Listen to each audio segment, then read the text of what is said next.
Well, welcome everyone to another episode of the Pelt Music Podcast.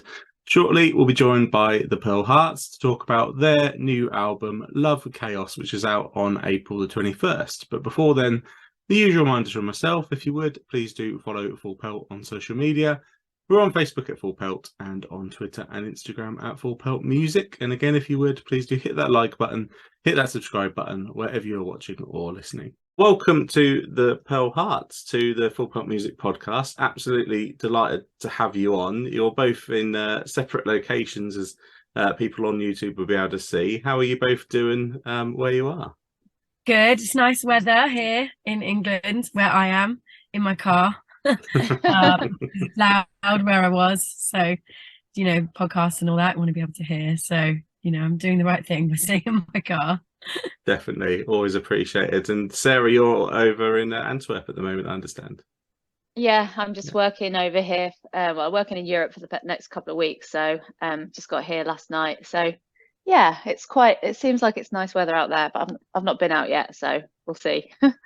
Yeah. Well, normally it would be better than the UK, as we were just saying, but actually the UK is quite sunny, as we can see from outside Kirsty's car at the moment. Gorgeous. So it's quite nice. Yeah. If I start sweating and panting, open a window. Yeah. I can see. Oh. Oh, bless you. So, obviously, absolutely delighted to have you on the podcast. Been a fan of the band for some time now. I think you've been together for almost a decade now, and I was a massive fan of the debut album Glitter and Spit that came out a few years back. Absolutely phenomenal album, and really looking forward to Love Chaos that is coming out on April 21st. But before we talk about that album, I just want to start off with the most recent single that you put out. So, Hypocritical. Quite a sort of important message behind it, really, from what I understand. So I just wanted to probe into that a little bit and see if you could tell us a little bit about the story behind the song.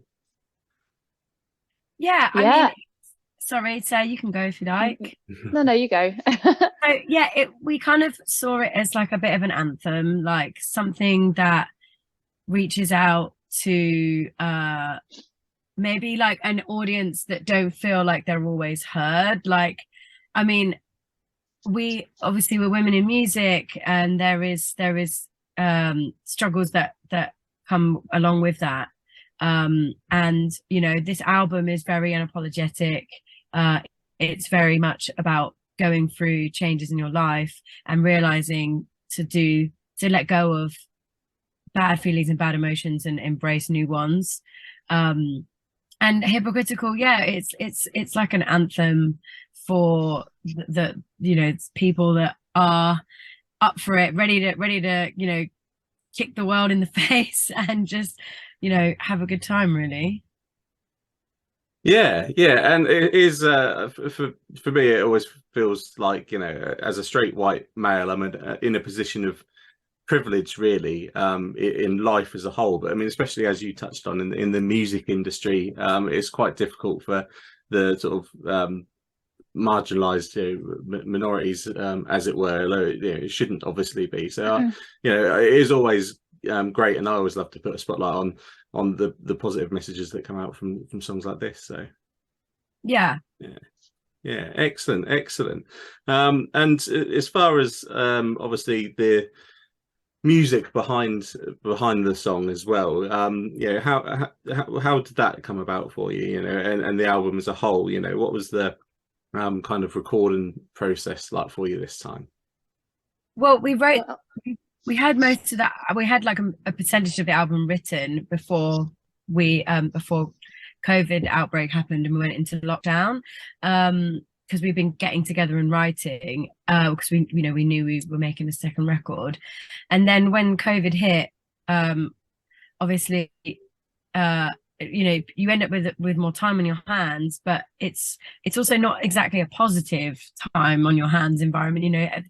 People are ill, and the world wasn't really in a jolly place. And so I found that people did struggle to be creative, and I think Sarah and I just we sort of spoke, and we were like, we really need to use this time wisely, because when you're a DIY band, you don't always, sometimes you just have to work and you can't always be together all the time doing it as much as you want to be. So we just decided that we were going to kind of work on these songs and send them over to each other digitally, and it really worked. Like, it was a really fun creative process, and Sarah was putting stuff in and sending it to me, and then I was putting it into my garage band and then sending it back to her, and then she was mixing it and then sending it back, and it just, we just felt like we were in our own, we were doing it kind of in our own time, but I felt like it was happening quicker because it was really exciting to wait and hear what the other person had done. So yeah, I felt like we could explore our own individual selves musically as well, because sometimes when you're in a writing room and stuff, you're like, oh, is this good? I don't know. And everyone's like, yeah, it's good. And you kind of second guess yourself. But when you're at home, you're like, you still feel like that, but you can also experiment with your own workings and your own like songwriting skills. And I definitely felt like it honed mine in a bit more, and I had lots of fun with it. And then when we got back together after COVID and we were kind of like perfecting the songs, I felt really confident about them, and I was really excited about the work that we'd both done individually and brought it together. So yeah, it's definitely one of the proudest bit of songwriting that I feel like we've ever done. Yeah, and that's a really interesting perspective as well when you talk about the, I guess, freedom to explore a bit more when you are isolated by yourself and you haven't necessarily got the watching eyes and the pressure on you. I don't know if that's something you would echo, Sarah, that you felt, or. I think I quite like writing on my own anyway. I do quite a lot of it. So I think it was nice to have the outside distractions of the world like taken away somewhat. I mean, the pandemic hit differently for different people. So, obviously if you were working in the NHS, for example, then you didn't have that time like we did. But our worlds kind of completely came to a stop. So like Kirsty said, we wanted to take advantage of it and, use it for the good of our band. And so like, I think just being able to share ideas back and forth and work on them that way. And I think it made, because always like we've been like a live band and we've sort of like done bash stuff out in the room. And I think sometimes if you do it that way, you end up with more of a live record rather than a produced one, whereas this one's more produced, which I think we're kind of happy with. I think it's made for like a better album, and then we can take it out of the sort of produced element and add live bits to it when we go and play it live, give it the live energy. So it's kind of like doing it in the reverse to how we did the first album. Yeah, totally. Which I enjoyed.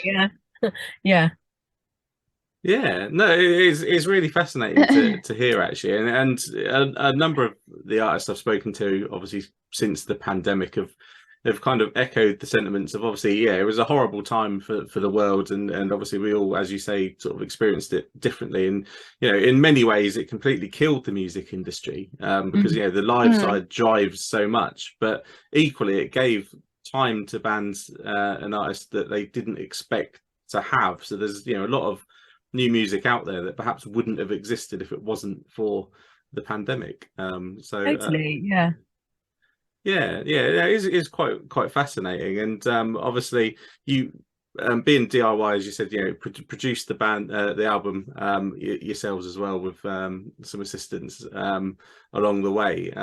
Was that something that you obviously enjoyed that element of as well? Yeah, I think so. We did three tracks with a producer called Danny O, who's in a band called Husky Loops, and we met him and the other guys from Husky Loops at South by Southwest, and we really got on with him, and he just really liked our energy. And at the time, our manager was, I think he had been working with Husky Loops at some point, and he was like, "What about getting Danny O in to produce some tracks?" And obviously, because we're kind of like, because we're DIY, we're always working on a budget. I think that we just thought we'll get him to produce three of the singles tracks, the tracks that we thought at that time would be singles, and the rest of it we'd produce ourselves. And like we'd been like practicing over the pandemic, production. I did like a mixing course with Goldsmiths, like an online mixing course, and so we felt like we were confident enough with the rest of the songs to be like, okay, let's give this a go. So that's how we did it. But it was really nice working with Daniel. Like he definitely like added a bit of extra flavor to the songs that he did. I think one of the songs that he did, it didn't make it as a single in the end, but it's still on the album. So, but yeah, I think we'd really like to work with him again at some point. Definitely. Yeah, because he kind of understands our sound, and I think because he comes from like an indie rock background, but I mean he produces a lot of hip hop now, so he kind of knows both worlds. Like hip hop is quite often quite ultra produced, and then obviously indie rock's a bit more unhinged. So I think he knows how to pull both genres together, like that, you know, being sort of overproduced but also capturing a live energy. Yeah. So Yeah, it was fun. And yeah, the songs that we produce ourselves, like it was very nerve-wracking, like to say that you're like the producer. Yeah. But I think we've had lots of compliments about how the record sounds, so I think we've done ourselves justice. So, and it's the first one, so you know, can only go up from here. So Yeah, exactly. yeah. Yeah, We produce definitely. other people's records, Sarah. Yeah. Yeah, well, it's. I mean, you mentioned fun there, and I was going to touch on as well. So listeners can check out the videos for a couple of the singles, the pre-release singles that come out, More and Hypocritical. And watching the videos myself, it really just struck me that you were having a lot of fun. So you know, with the videos in particular in mind, you know, how did they come about, and were they as fun as they look? They 100% were. They look. In fact, there were probably some cutaway stuff that it is really fun that didn't make the cut. But yeah, with More, you know, the theme of the song is about overconsumption, like mass consumption, and I think coming out, not to dwell on the pandemic too much, but coming out of that, people realizing that maybe they were working too much, or things can like just the idea that you know, like Sarah was saying, some people's worlds came to a standstill, or people were overworked, so they want to do less, or people wanted more and then they felt they were getting more, and it's just, or like overconsumption and stuff like that. People started seeing that, you know, I watched that David Attenborough documentary, you know, where all the animals were coming back after the pandemic.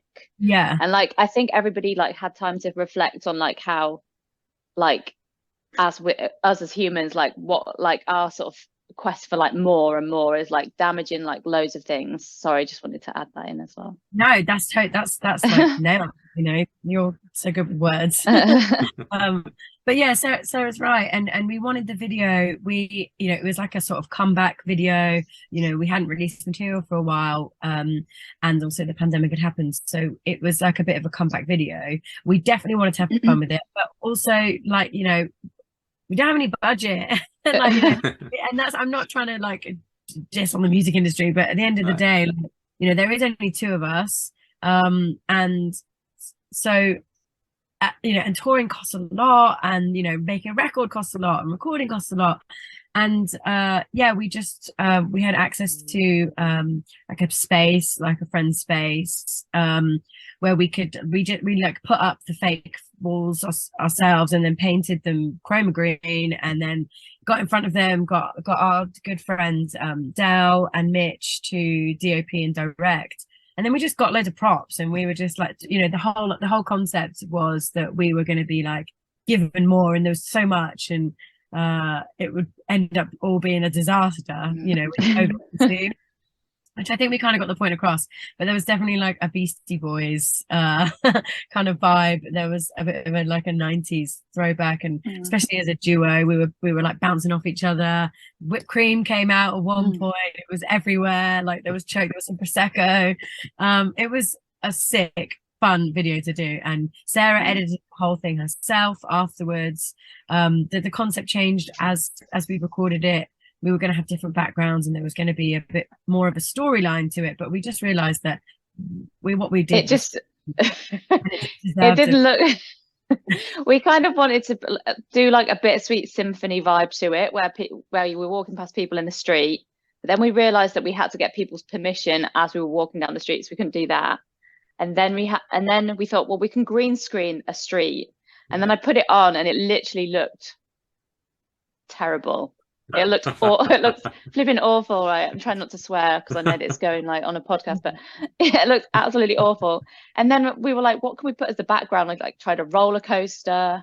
Like I contacted a company to try and use some of their backdrops, and they were like, oh, we charge like £1,000 a clip. And I was like, okay, that's out of the question. So then I just found some old stuff on YouTube, and I just thought it'd be cool to kind of like compare like the casinos of Vegas with like Wall Street, because to me they're kind of basically the same thing in the end. And that kind of like reinforced the like more idea as well, and it looked cool. It kind of made it look more fun. Even though it wasn't fun. A bit of a cleanup afterwards. Do you remember we had the confetti cannon? Oh my god! I think I've still got popcorn stuck to one of my coats. Hey, 100%. I've got whipped cream inside things, and it shouldn't be. You know what I mean? Well, it was all worth it though, because the end product is absolutely fantastic, and listeners can obviously find those on YouTube, and we'll have the links probably in the bio of the episode as well. You can click through and go and watch them. Absolutely fantastic, and give a good indication of obviously what's to come on the album. Before we sort of finish off the talk around the album, a couple more questions on it really. But the first one, and we touched a little while ago on kind of more, obviously the business side, and it's a tough time in the world, but the cost of living crisis is squeezing the music industry. We've had the pandemic, we've had Brexit. It's not an easy time, particularly for DIY artists. And on the last episode, we had a really, really interesting conversation with a musician called Sean McGowan. I don't know if you're aware of Sean. So he's putting out an album through his own finances basically at the moment, and he was talking to me around the sort of decision to do that, and it was quite a big decision for him to go ahead. And is that something that you would kind of have a some sort of semblance of agreement with in the case of the decision for you guys to financially support putting out an album at this time? To be honest, because we've always been DIY, we didn't really sort of like talk about it, and also we weren't really in a position to negotiate a budget with any label. I think we just recorded everything, and like we were getting to a point like before COVID where we were like getting quite a bit of momentum. Like we were starting to like sell out shows, we're playing festivals, we got on the Peaky Blinders soundtrack, and it felt like everything was sort of like gradually going up. And then obviously like COVID's hit. I mean, we were about to stop and write some new music anyway, but the whole process is like it's 3 years later from when COVID started now, and I don't think it would have been that slow had it not been. But we've been lucky because we've had like this thing called Help Musicians funding, so that's like gone towards funding it. And then we've done some like branding campaigns as well, where that has actually helped fund like quite a lot of the recording actually. So we've managed to like make it work with like maybe stuff that you would get through a label anyway, but like we've just done it on our own terms. And I think that just gives us the chance to have our own creative choices, I suppose. But it would be helpful sometimes to be like, we just need to cover this cost.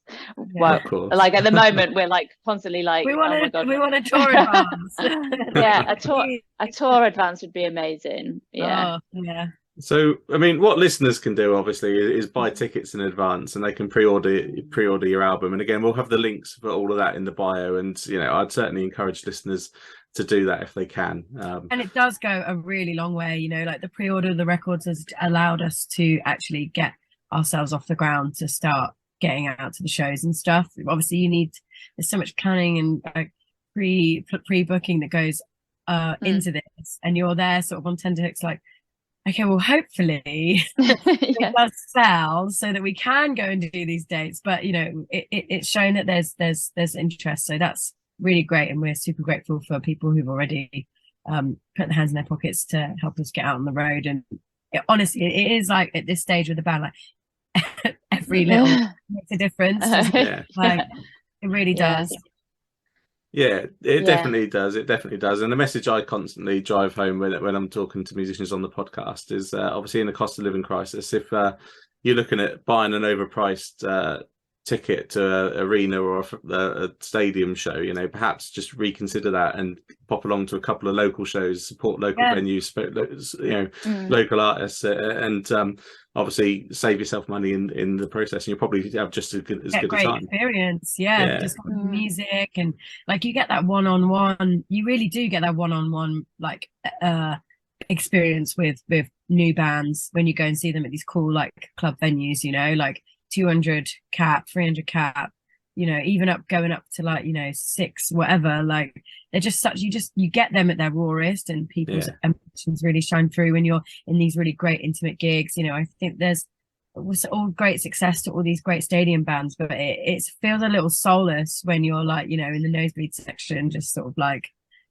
being like, hey, yeah, I see you know, Fleetwood Mac over there, like fair play to them, going. But yeah, I think I want something a bit more real, and definitely works for the bands. Like personally for Sarah and I, like it's such such a thrill going out and playing these cap venue shows. Like they're just so great. You get to speak to people afterwards and find out how the new songs went down, and it's just, you just feel like you're actually speaking to like a fan base, and generating one as well. You feel like people are actually you know, people care, because you know, you put so much energy and time. I mean, you know, Sarah's done 1 day of traveling at the moment for work, but you know, you're exhausted, right? Like it's you start it exhausted, but your adrenaline gets you through, and that's because people give back when you're on stage. So yeah, I think it's super important. I love going to see new bands. Yeah, 100%. Me too. Couldn't agree more. I'd much rather pop along to the local venue than head off and traveling to, you know, London or one of the bigger cities to find an arena show. I mean, obviously, sometimes you've got to do that to catch. We love London, though. Hang on. Yeah, got to love London, of course. That in SE15. Well, I mean, there's some fantastic like local venues. There really London. are. Yeah, there's actually way more and more cropping up. Like there's a venue down near me where I am now called Venue MOT, and we did some of our like, you know, our post-COVID, there was, as things were starting to opening up, but actual like smaller venues weren't able to open due to the 2 meter distance. We did outside shows. We did a drive-in hosted literally just over there in the courtyard of the workshop, and then we did a out on the courtyard of Venue MOT. And you know, these are just like mates places, you know, workshop areas where they're saying, come out and do a gig out on the front, build the stage yourself. Our mate who runs MOT, Jan, he's just like, anything to get people back watching music. They actually, people care. These small grassroots venues actually do care about the people experiencing music and not just trying to make money. I mean, obviously it's a benefit. They need to keep their establishments open and their staff paid, and you know, all of that. That's really, really important. But yeah, you can feel the authenticity about them. And that's what's so cool. And they're getting like sick bands playing there now. Like Rasheen Murphy did a set there. Like, you know, fair play. I think it's just great. I think it's cool.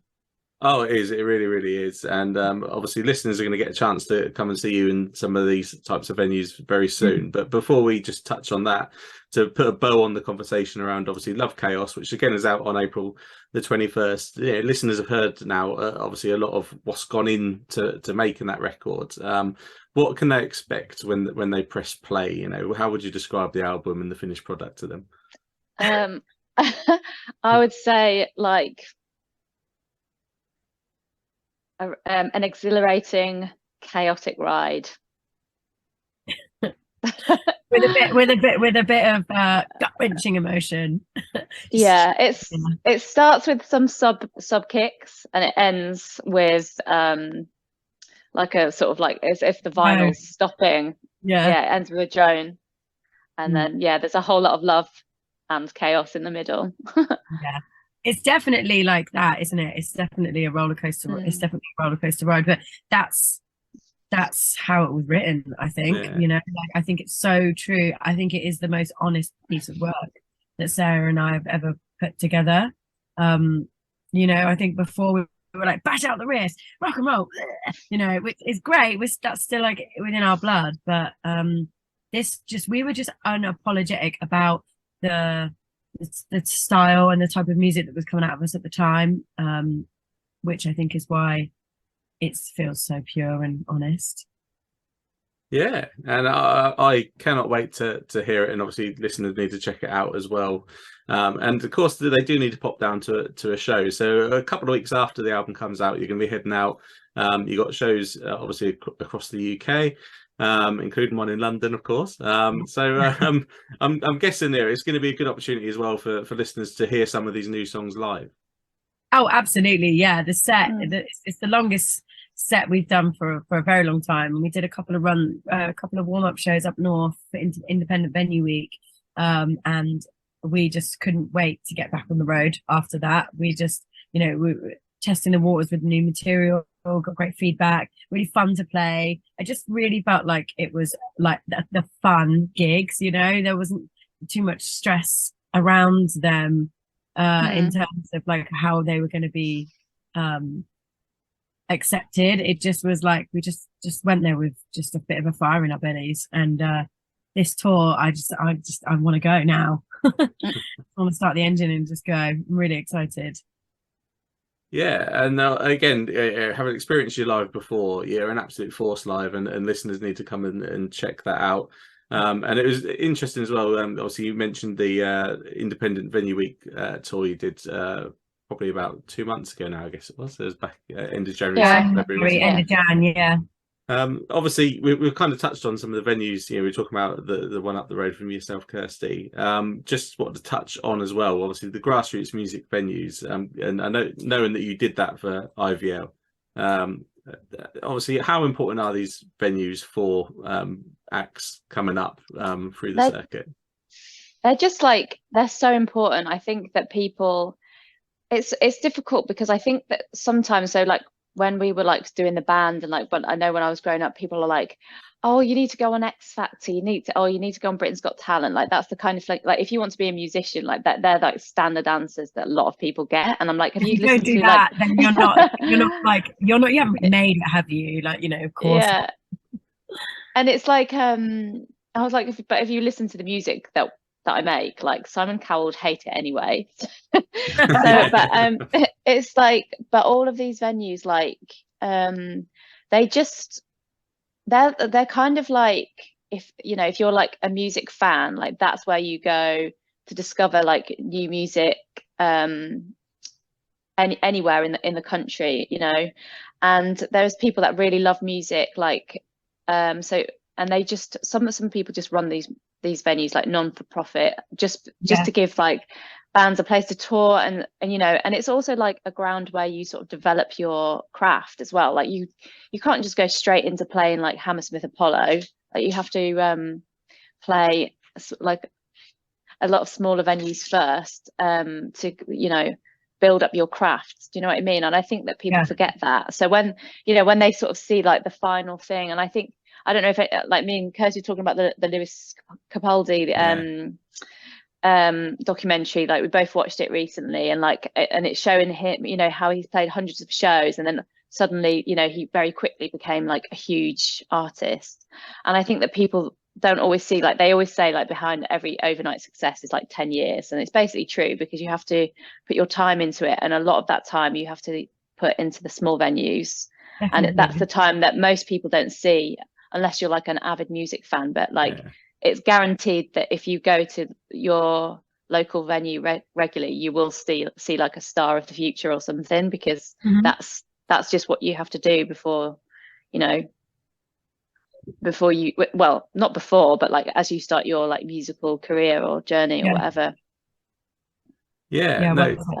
Definitely. I live in Ed Sheeran County, as it were. And of course is that Suffolk? No, yeah. So he started off playing just the local pubs and everything in the sort of county, and progressed through the smaller venues locally, and obviously now is probably the biggest artist on the planet, and people can sort of brag and say, I saw Ed playing in a pub, locally, which is another reason why people should get down to shows, and particularly not to make too fine a point of it, but obviously get down to one of your shows, because of course, yeah, we'd love that. Yeah. You will have a good time as well. Exactly. We'll show them a good time. Promise. Yeah, and that's always the most important thing as well, I think. And I know you've got Hot Wax out with you for the whole tour as well. Another great up-and-coming band. So an opportunity for listeners to catch a couple of really great bands if they pop along to one of these shows. So again, really encourage people to do that. We'll have the links in the bio of the podcast. And of course, these days it's all about social media, isn't it? So you've managed to do something really good and get the same handle across all your social media channels, because I like to give it out as we record the podcast, and it makes my life easier when it's the same one for all of them. So so Instagram, Facebook, you did well, and it's really simple as well, because it is the Pearl Harts. So I almost feel like I don't need to tell people, because it is the band name. And obviously, if you search for the Pearl Harts on any of the social media websites, you will find them. Quite often there's all kinds of symbols and stuff added in there, or like different variations of the name, because of course these days most names are already taken on social media, aren't they? But, yes, but you've absolutely smashed it, not just with obviously the social media handles, but of course with everything coming out. I've absolutely loved the singles. We featured them over on a couple of our playlists, so listeners can check them out there, and definitely need to pop along to a show. It's been absolutely amazing chatting with you this morning. Likewise, yes, it's been lovely. Yeah, thank you so much for having us. Yeah, thank you so much for coming on. I feel pumped. Like, someone's talking about it, you're like, yeah, that is going to be really good, actually. Yeah, and it will be. And I always like to finish the podcast by just chucking it back to you and just saying, what would be your final message for the listeners? Just get out there, research your local promoter, research your local venue, go out, just say to yourself, okay, once a month, if you don't go and see live music but you are a music fan, you don't know where to start, just go to your local, research your local venue, get a program and just say, right, once a month I'm going to go and check out this random night on a Thursday, and bring a friend, and just you don't have to like them, but you'll probably find out that you'll have a great night, and then you can go home and you can chat about it, or you can talk about it in the week. It's just it's fun, and as macabre as it is, but life is short, and just go and experience it. And if you can, go and start a band and get in a practice group. That's even more fun. Yeah, excellent. I think that is the best possible message that we could finish on. So thank you both so much, obviously, for giving me your time. Thank you. Thanks for having us. Thank you so much. Thank you, everyone, for listening. I really do hope you enjoyed that chat there with the Pearl Harts. Please do make sure that you check out their new album, Love Chaos, which is out on April the 21st. And of course, do follow the band on social media to stay up to date with everything coming from them. You can also follow Full Pelt on social media. We're on Facebook at Full Pelt, and on Twitter and Instagram at Full Pelt Music. And finally, if you would, please do hit that like button, hit that subscribe button, wherever you're watching or listening, because we will be back very soon with another episode of the Full Pelt Music Podcast.